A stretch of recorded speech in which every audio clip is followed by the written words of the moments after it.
성부 성자 성령께 찬송과 영광 돌려보내세. 대초로 지금까지 또 영원 무궁토록 성삼위께 영광 영광. 아멘. 이는 한 아기가 우리에게서 낳고 한 아들을 우리에게 주신 바 되었는데 그 어깨에는 정사를 메었고 그 이름은 기묘자라 모사라 전능하신 하나님이라 영존하시는 아버지라 평강의 왕이라 할 것임이라. 그 정사와 평강의 더함이 무궁하며 또 다윗의 위에 앉아서 그 나라를 굳게 세우고 자금 이후 영원토록 공평과 정의로 그것을 보존하실 것이라. 만군의 여호와의 열심히 이를 이루리라.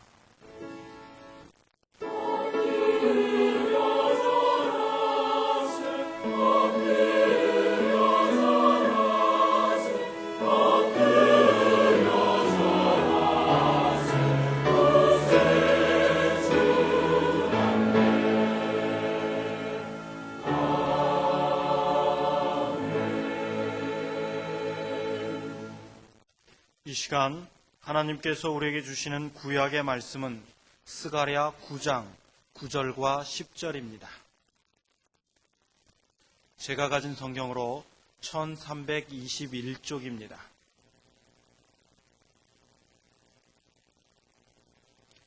시온에 따라 크게 기뻐할지어다. 예루살렘에 따라 즐거이 부를지어다.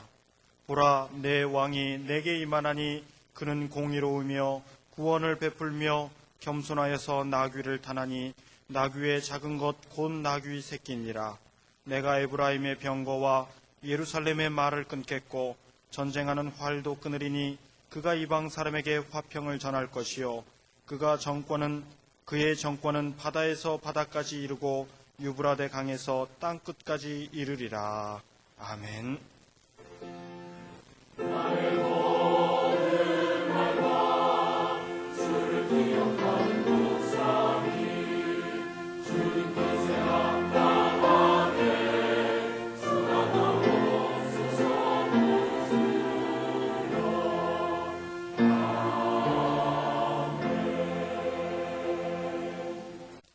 하나님께서 우리에게 주시는 신약의 말씀은 마태복음 2장 1절에서부터 12절까지입니다. 제가 가진 성경으로 1쪽입니다. 헤롯 왕 때에 예수께서 유대 베들레헴에서 나심에 동방으로부터 박사들이 예루살렘에 이르러 말하되 유대인의 왕으로 나시니가 어디 계시니요? 우리가 동방에서 그의 별을 보고 그에게 경배하러 왔노라 하니 헤롯 왕과 온 예루살렘이 듣고 소동한지라. 왕이 모든 대제사장과 백성의 서기관들을 모아 그리스도가 어디서 나겠느뇨 물으니 가로되 유대 베들레헴이오니 이는 선지자로 이렇게 기록된 바 또 유대 땅 베들레헴아 너는 유대 고을 중에 가장 작지 아니하도다. 내게서 한 다스리는 자가 나와서 내 백성 이스라엘의 목자가 되리라 하였음이니이다. 이에 헤롯이 가만히 박사들을 불러 별이 나타난 때를 자세히 묻고 베들레헴으로 보내며 이르되 가서 아기에 대하여 자세히 알아보고 찾거든 내게 구하여 나도 가서 그에게 경배하게 하라.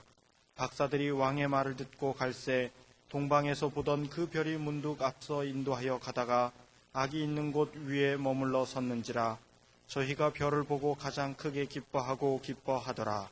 집에 들어가 아기와 그 모친 마리아에 함께 있는 것을 보고 엎드려 아기께 경배하고 보배합을 열어 황금과 유향과 모략을 예물로 드리니라. 꿈에 헤롯에게로 돌아가지 말라 지시하심을 받아 다른 길로 고국에 돌아가니라. 아멘. 메리 크리스마스. 일부보다 훨씬 잘합니다. 성탄절을 모르는 사람이 있겠습니까? 다 알고 있습니다. 아무리 기독교를 모르는 사람이라도 인류를 구원하기 위해서 아기 예수님이 태어나신 날이라는 정도는 다 알고 있습니다. 이 성탄절 소식이 어디서부터 오나 했더니 백화점에 제일 먼저 오고요. 그 다음에 대형 마트에 오고요. 그러더라고요. 그러나 그 진정한 의미를 바로 알고 있는 사람은 적습니다. 우리는 여기서 오늘에 주시는 성탄의 성경적인 의미를 다시 살펴보도록 하십시다. 먼저 예수님은 구약의 여러 예언과 약속대로 오셨습니다. 신학자들의 일치하는 견해는 하나님께서 메시아 곧 구세주를 이 땅에 보내시는 처음 약속이 뭐냐 할 적에, 자, 인간이 처음 타락했을 때, 즉 뱀, 사탄의 유혹을 받아서 타락했을 때 벌써 그때 하나님은 생각하셨다는 겁니다. 그래서 창세기 3장 15절에 내가 너로 여자와 원수가 되게 하고 너의 후손도 여자의 후손과 원수가 되게 하리니 너는 그의 발꿈치를 상할 것이다. 이때 생각하셨어요. 이 말씀으로부터 시작한 하나님의 예언은 구약 후기로 갈수록 태어나실 장소, 하실 일 등등 더 구체화하였습니다. 그리고 그 말씀대로 예수님은 오신 겁니다. 말라기 3장 6절 상반절을 보면 나 여호와는 변혁지 아니하나니 하셨습니다. 즉 한 번 정하신 뜻, 약속은 그대로 정확하게 이루시는 하나님이십니다. 그래서 하나님의 예언과 약속은 언제나 어김이 없이 이루시고, 사실은 예수님의 탄생뿐만 아니라 구약 성경 전체가 그렇다고 보아도 무방할 것입니다. 약속하시고 이루시고, 약속하시고 이루시고, 말씀하시고 이루시고. 그래서 아직 이루어지지 아니한 하나님의 말씀이나 약속 또한 앞으로 이와 같이 이루어질 것을 우리는 얼마든지 믿을 수 있습니다. 사람은 약속이나 맹세를 해도, 또 맹세를 해도 제대로 이행하는 경우가 쉽지 않지만 하나님은 언제나 미쁘십니다. 미쁘시다는 말은 믿음성이 있다, 믿음직하다, 그렇게 믿도록 지금까지 살아왔다, 그런 거죠. 민수기 23장 19절을 보면 하나님은 인생이 아니시니 시건치 않으시고 인자가 아니시니 후회가 없으시도다. 어찌 그 말씀하신 바를 행치 않으시며 하신 말씀을 실행치 않으시랴. 우리는 이런 하나님을 아버지로 믿고 그분의 보호와 인도를 받으며 산다는 것이 얼마나 복된 일입니까? 실수 많고 변동 많은 사람의 보호를 받는 것, 이것과 비교가 되겠습니까? 또 예수 그리스도께서는 이 땅에 오심을 크게 기뻐할 일입니다. 왜 크게 기뻐해야 하겠습니까? 오늘의 구약 본문 중에서 특별히 9절 중반절로부터 10절에 보라 네 왕이 내게 임하나니 그는 공의로우며 구원을 베풀며 겸손하여서 나귀를 타나니 나귀의 작은 것 곧 나귀 새끼입니다. 내가 에브라임의 병거와 예루살렘의 말을 끊겠고 전쟁하는 활도 끊으리니 그가 이방 사람에게 화평을 전할 것이요 그의 정권은 바다에서 바다까지 이루고 유브라데 강에서 땅끝까지 이르리라. 그런데 하나님께서 이렇게 말씀하셔도 그 약속의 가치와 의미를 잘 모르고 거기다가 그것이 실현되어 바로 그 메시아 곧 구세주가 탄생하셨는데도 그냥 무덤덤한 사람들. 당시도 그랬고 오늘날도. 사실은 하나님의 아들, 죄 없으신 하늘에 계셔야 할 그분이 낮고 천한 인간의 세상에 인간의 모습으로 태어나셨다는 것이 얼마나 대단한 일입니까? 유대인들은 지금도 이걸 못 믿는 겁니다. 어떻게 하나님이 사람이 되냐? 어떻게 거룩하신 그분이 사람의 모습을 입고 오며 사람과 함께 사느냐? 이건 있을 수 없다는 겁니다. 있을 수 없는 일입니다. 맞습니다. 역사 일에 그런 일이 있지도 않았고 선례도 없었고 그래서 있을 수 없는 것 분명합니다. 그럼에도 불구하고 있을 수 없는 그 일을 하나님은 이루셨습니다.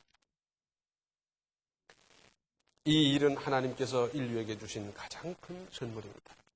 이 세상에 누구도 할 수 없는 일이고 흉내낼 수도 없는 일입니다.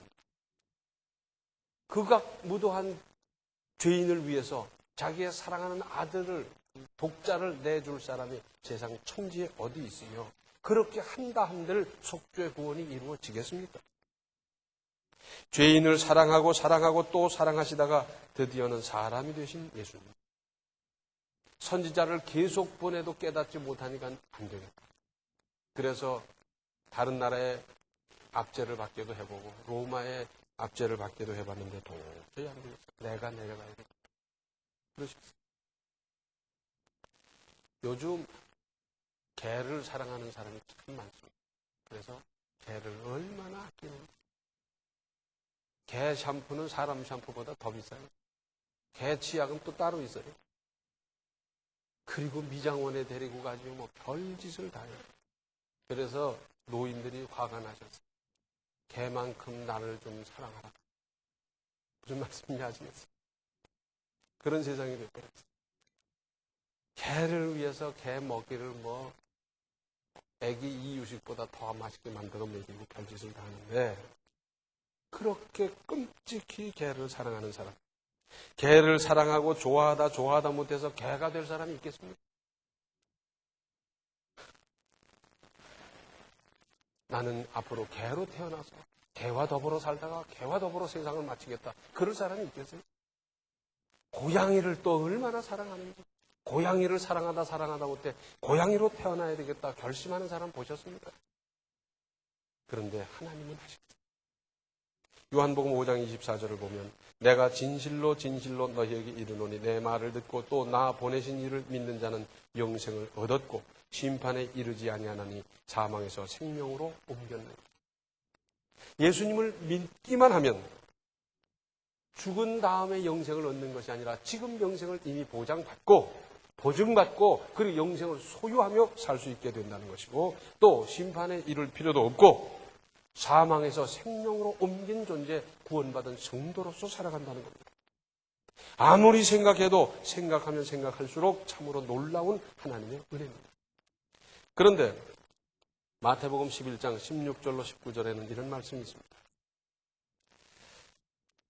이 세대를 무엇으로 비유할꼬? 비유컨대 아이들이 장터에 앉아 제 동물을 불러 가로되 우리가 너희를 향하여 피리를 불어도 너희가 춤추지 않고 우리가 애곡하여도 너희가 가슴을 치지 아니하였다 함과 같도다. 요한이 와서 먹지도 않고 마시지도 아니하며 저희가 말하기를 귀신이 들렸다 하더니 인자는 와서 먹고 마심에 말하기를 보라 먹기를 탐하고 포도주를 즐기는 사람이요 세리와 죄인의 친구로다 하니 지혜는 그 행한 일로 인하여 옳다함을 얻느니라. 당시 이스라엘은 어린이 놀이 중에 이런 것이 있었다 그럽니다. 그래서 혼인 행렬을 신랑으로 신부로 등장을 하고 그리고 축하하면서 뒤에서 춤추고 노래하면서 가게 이렇게 돼 있어요. 그래서 신랑 신부 행렬이 따라가면은 뒤에 춤추며 노래하며 축하하는 행렬이 자연적으로 붙어서 함께 놀이를 진행하게 돼 있고, 또 장례 행렬이 있어서 이제 관이 나가고 사람들이 이제 가면은 뒤에서 애곡하며 흉내내며 따르면서 이게 하나의 어린 놀이같이 이렇게 됐던 모양입니다. 그런데 이제는 그런 놀이가 안 되는 거예요. 혼례 행렬이 지나가도 무덤덤하고 장례 행렬이 지나가도 무덤덤하고 거기다가 세례 요한이 와서 절식을 하면서 회개를 외쳤더니 저 사람 왜 먹지도 않고 저러냐? 귀신 들린 거 아니냐? 그러더니 예수님은 오셔서 이제 식사를 하셨고 세리와 죄인, 그들이 죄인이라고 표현하는 그분들과 더불어 대화하고 식사를 하고 했더니 예수님은 또 예수님대로 비방하고 어떻게 할 거냐 그 말입니다. 기뻐할 일에 기뻐할 줄도 해야 할 일에 슬퍼할 줄도 모르는 세대, 무감각한 사람들이 되어버렸다 그 말입니다. 기뻐할 일에는 기뻐하고 슬퍼해야 할 일에는 당연히 슬퍼해야 합니다. 이것이 정상입니다. 그런데 문제가 아닐 수 없습니다. 대포 소리를 소총 소리쯤으로 들으면 안 됩니다. 이것은 청각에 문제가 있다는 증거고요. 그런가 하면 소총 소리를 대포 소리로 들어도 안 됩니다. 이것은 더 큰 문제입니다. 놀라서 허둥대기부터 하니까 일을 그르치게 되고요. 있는 그대로 그 가치, 그 무게만큼 정확히 파악하고 알맞게 대처할 일입니다. 예수님의 탄생이라고 하는 어마어마하고도 말할 수 없이 기뻐해야 할 일을 조금 기뻐한다면 대포 소리를 딱총 소리쯤으로 듣는 것과 무엇이 다르겠습니까? 그리고 그 다음은 어떻게 되겠습니까? 대포 소리가 나서 대비를 하고 움직여야 되는데 딱총 소리쯤으로 듣고 마음 놓고 피할 생각도 안 하고 있다가 처참한 일을 당할 수도 있습니다. 기뻐할 일이 있으면 저절로 기뻐하는 것이 인지상정입니다. 그래서 표정이 밝아지고 그리고 마음이 따뜻해지고 즐겁게 살고 그러는 것 아니겠어요? 그런데 참으로 기뻐하고 또 기뻐해야 할 일인데도 무슨 일인지 몰라서 눈만 껌벅거린다고 하면 참으로 딱한 것입니다. 사람이 살아가다가 갑자기 참혹한 현장을 목격하면 사람들은 저절로 눈을 돌려 외면합니다. 여기에는 안 보고 싶다는 생각이 작용하고 또는 그 일 자체를 부인하고 싶은 심정이 있는 겁니다. 아니야. 그럴 수 없지. 안 되지. 그러는 겁니다. 그런가 하면 환호작약이라는 말이 있습니다. 얼마나 기쁜지 소리치며 날뛰는 모습입니다. 성탄을 이 정도로 기뻐할 일입니까? 아닙니다. 평생을 두고 기뻐하고 또 기뻐하고 한없이 기뻐할 일입니다. 기쁜 일은 두고두고 되새겨보고 회상하면서 그때 맛보았던 기쁨을 반추하며 살아가는 겁니다. 부부가 함께 살다가 다투기도 해요. 다퉈봤어요? 네. 한참 다투다 보면 집안 분위기가 냉랭해지고 쓸쓸해지고 뭐 이상해지는데 그럴 때 어떻게 합니까? 신혼 때의 그 달콤했던 순간을 떠올리고 그때 찍었던 사진을 다시 꺼내보면서 아니야, 이건 아니지. 회복해야지. 그때 우리 순수했던 그 마음, 그때 좋았던 그 심정으로 돌아가기 위해서 나는 어떻게 하면 될까? 그러면서 수습하는 거 아니에요? 그랬어요? 예. 성탄, 하나님의 은혜입니다. 무슨 다른 표현이 있을 수 있습니까? 크게 기뻐하고 기뻐할 일이고 평생을 두고 기뻐할 일이고 순간순간 기뻐할 일입니다. 사망에서 생명으로 옮기게 된 이 역사, 심판을 받지 아니하고 영생을 소유하며 살고 얼마나 대단한 일입니다. 그런데 이제는 이 기쁜 소식을 전해야 합니다.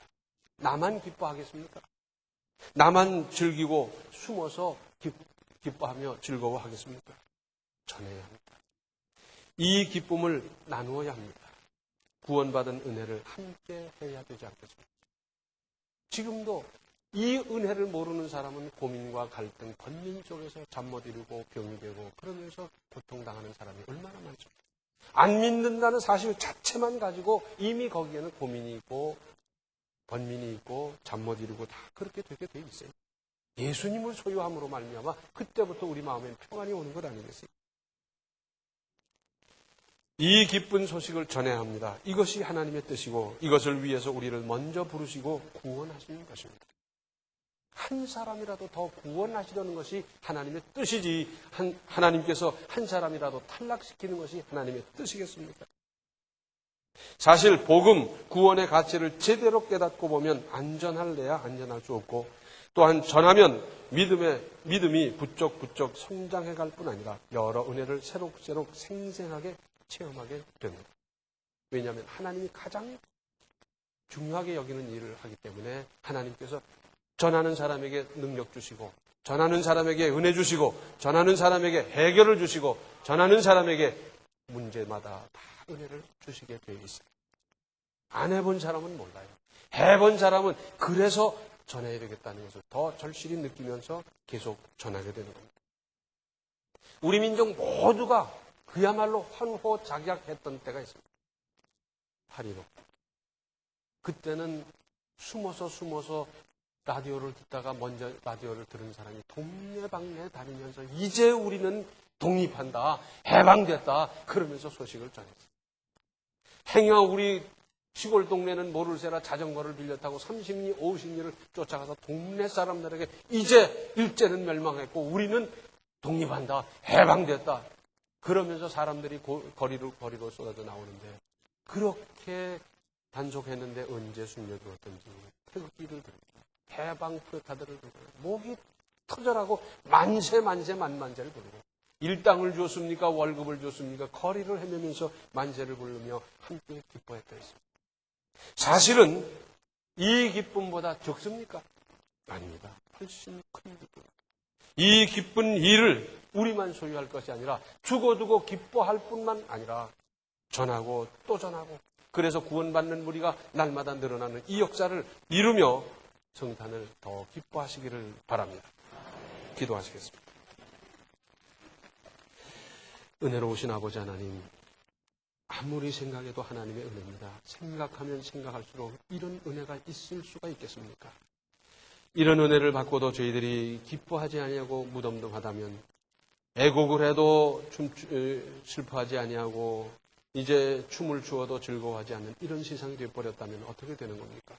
저희들 마음에 진정한 기쁨을, 구원의 감격을 날마다 공급하여 주시고, 이 구원의 가치를 날마다 새록새록 체험하며 느낄 수 있게 하여 주시옵소서. 이 기쁨으로 세상을 이기며 살아가게 하여 주시고, 이 기쁨을 전하며 살게 하셔서 우리 한 사람 한 사람으로 말미암아 구원받는 무리가 구름대같이 일어나게 하여 주시옵소서. 아직도 하나님을 몰라서 번민 속에 사는 사람들이, 고민으로 사는 사람들이, 불안하며 사는 사람들이 얼마나 많이 있습니까? 우리와 함께 즐거워하고 기뻐할 수 있도록 돕고 구원하는 그 일에 우리는 정진할 수 있게 도와주시고, 성탄의 기쁨을 또한 두고두고 전할 수 있는 우리들의 삶이 되게 하여 주시옵소서. 예수님의 이름 받들어 간절히 기도하옵나이다. 아멘. 죄인을 위해서 외아들을 보내주시는 하나님의 뜨거운 사랑을 깊이 명심하십시오. 지금은 하늘 보좌를 버리고 낮고 천한 이 땅에 죄인의 모습으로 오셔서 구원을 이루신 생명의 주 예수 그리스도의 은혜와 독생자까지 아낌없이 죄인을 위해서 보내주시는 하나님의 극진하신 사랑과 성령의 감화, 감동, 충만, 교통하십니다. 기뻐하며 감사하며 증거하며 살기로 작정하는 모든 성도들 머리 위에 이제로부터 영원토록 함께 계시기를 간절히 축원하옵나이다. 아멘.